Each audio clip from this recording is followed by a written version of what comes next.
রাজ্য সরকার বারবার চাইছে আইএসএফ ঘরে ঢুকে যাক। সেই জন্য আজকে কলকাতা হাইকোর্টে রাজ্য সরকারের পক্ষ থেকে অ্যাডভোকেট জেনারেল বারবার বলছিলেন যে ফাউন্ডেশন ডে তথা অধিকার দিবসটা যেন ইনডোরে হোক, যে কোনো ইনডোর চাইলে সেখানে দিয়ে দেবে। আরে ভাই, আমরা মানুষের অধিকার নিয়ে অধিকার সমাবেশ করছি। কিসের অধিকার? যেভাবে কেন্দ্র সরকার কালা বিল অ্যামেন্ডমেন্ট আনছে, ওয়াকফ সম্পত্তি দখল করে নেওয়ার চেষ্টা করছে, কেন্দ্র সরকারের এই অ্যামেন্ডমেন্টের বিরুদ্ধে আমরা অধিকার সমাবেশ করছি।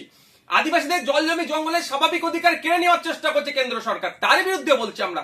নিত্য প্রয়োজনীয় জিনিসের দাম বেড়ে যাচ্ছে, সেইগুলোকে কমানোর কথার জন্য অধিকার সমাবেশ ছিল। জাতভিত্তিক জনগণনার জন্য অধিকার সমাবেশ ছিল। যেভাবে বিভিন্ন রাজ্যে মুসলমান হওয়ার জন্য, দলিত হওয়ার জন্য, আদিবাসী হওয়ার জন্য পিটিয়ে মেরে দিচ্ছে, তার বিরুদ্ধে, মহিলাদের উপরে যে অত্যাচার চলছে তার বিরুদ্ধে আমরা এখানে সেগুলো বন্ধের জন্য অধিকার সমাবেশ ডেকেছিলাম। আমাদের বাড়ির মেয়ে তিলোত্তমার সাথে যেভাবে অন্যায় হলো, তার প্রকৃত যারা এই এর সাথে যুক্ত প্রত্যেকের সর্বোচ্চ শাস্তির জন্য আমরা অধিকার সমাবেশ ডেকেছি।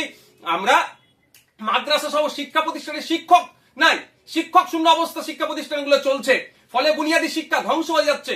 শিক্ষক নিয়োগের জন্য অধিকার সমাবেশ দেখেছি। এতে রাজ্য সরকারের কষ্ট হচ্ছে, ব্যথা উঠছে, সেই জন্য বারবার চেষ্টা করছে আমাদেরকে ঘরের মধ্যে ঢুকিয়ে দেওয়ার জন্য। আজকে কলকাতা হাইকোর্টে আমাদের পক্ষ থেকে যিনি আইনজীবী ছিলেন শামীম ফিরদৌস সাহেব, সম্মানীয় বিচারপতিকে এই বিষয়গুলো তুলে ধরেছেন এবং বিচারপতির আমাদের পক্ষেই আমি মনে করছি রায় এসেছে।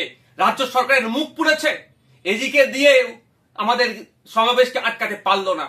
আমাদের ওখানেই শহীদ মিনার চত্বরে বেলা 12টা থেকে আগামীকাল সমাবেশ হচ্ছে, সেটা কলকাতা হাইকোর্টের রায়কে মান্যতা দিয়ে আমরা করব।